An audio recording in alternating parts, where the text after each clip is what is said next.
Hi everyone, welcome to Crochet and Connect, where I share my current crochet projects and also just ask for suggestions about what I can do to make my projects even more beautiful. Also, we can just have a conversation about crochet. I love it. I'm fairly new to the community and I've been following a lot of different people, but welcome to my channel.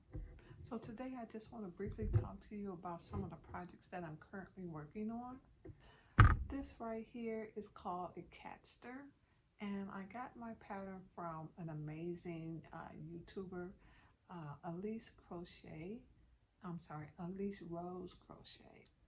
And I did the pattern, followed the pattern not too long ago, and this was a final result. I'm pretty happy with it. Came out really nice. I know I have a couple errors on here, but I'm not gonna call them out. But what I decided to do was to also not only make it in acrylic yarn, but I also tried to make it in the what is it? It is loops and threads.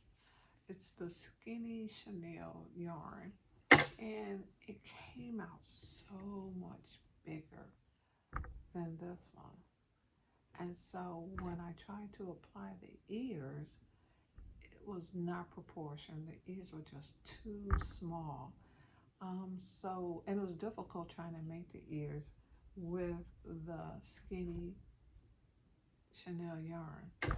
So I just put it to the side because I just really didn't know what to do with it. And if you guys have any suggestions, let me know because I'm just really kind of stuck. I'm going to try, however, again, and this time maybe increase some of the stitches and the rounds, and hopefully it'll work.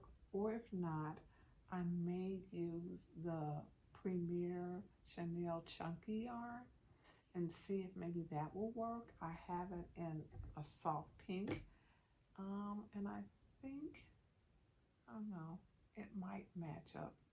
Might be a nice blend. I don't know. But I'm going to try it again with the original yarn that I have. But this time maybe just increase the stitches and the actual width. And maybe it'll work that way. I don't know. But I'm hoping that it will work because I use the same hook size. The only thing that I did differently was the yarn, and it worked up so much bigger. So that's one of the projects that I'm working on. And again, you guys, if you have any suggestions as to what I could do with this, that would be great because I thought about trying to make it a jellyfish like what I have up here, but I don't know. I don't think that's gonna work because it feels like the stitches are too tight and it's just a done deal. If anything, I would have to maybe crochet the the bottom part, the tentacles or whatever these things are called, the arms. I googled it, they're called arms, not tentacles, they're arms on a jellyfish. But if I were to go ahead and just, maybe crochet that separately and attach it, maybe that will work. I don't know. But if you have any suggestions, that would be great. You can just put it down in the comments. My next project is the axolotl. So I did this one not too long ago, and I realized that I need to make sure that the gills are straight. I thought they were supposed to curve in. I thought they were kind of cute curved in, but as I continued to do my research, I realized, oh, this is supposed to be straight. It looks like the sun. But yeah, I completed this one.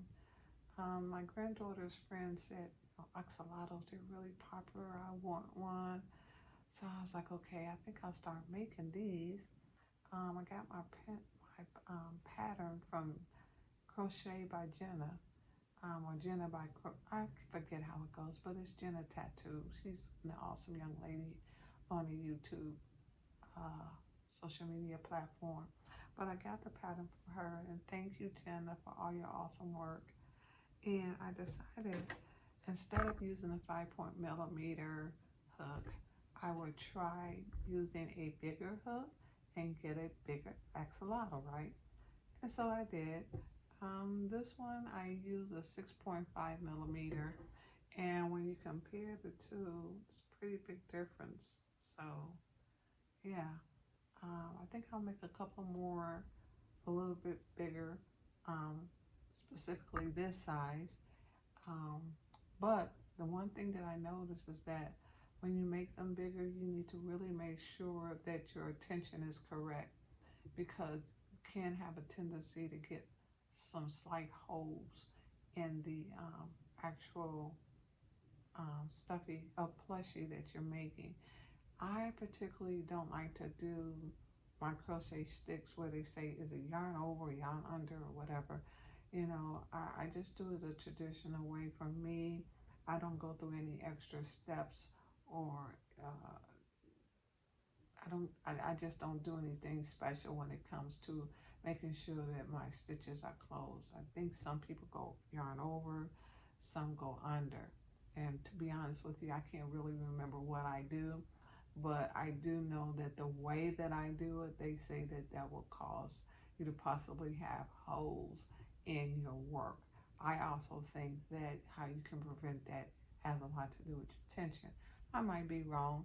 I am somewhat new to the plushie community, but I'm enjoying it, and I'm going to keep doing trial and error for myself. I also started on another one with the Premier Chunky Parfait, and I'm using Orchard, and this is Cotton Candy. So I think it's going to really come out nice and cute. It will be the same size as this one, but I'm going to go ahead and finish it up.